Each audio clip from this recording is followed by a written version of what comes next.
Here's a quick video on how I use constraints. There's plenty of different ways to use them, but this is just the most common way for me. Start with horizontal, vertical, pretty straightforward. Coincident.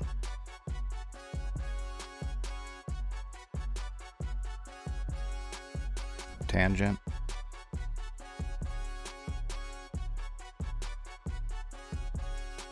Here's another good way to use the tangent constraint. Equal. Parallel. Perpendicular. I mainly use the fix unfix constraint just to lock logos in place or just random DXF files that I import. Select your logo or select your DXF. Hit the fixed unfixed.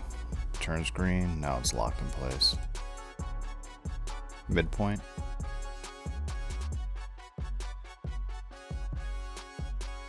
Concentric.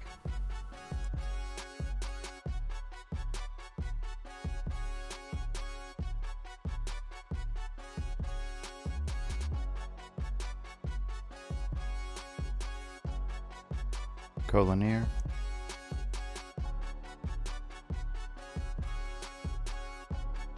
Symmetry.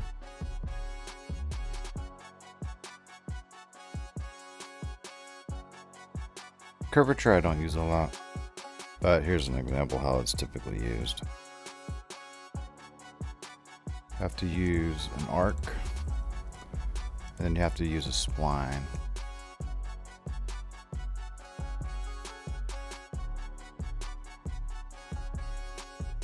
And what it'll do is it'll basically add like tangency to this point here between the arc and the spline. I use it a lot for like tracing parts, but most of the time I try to actually use the tangent constraint instead of the curvature constraint.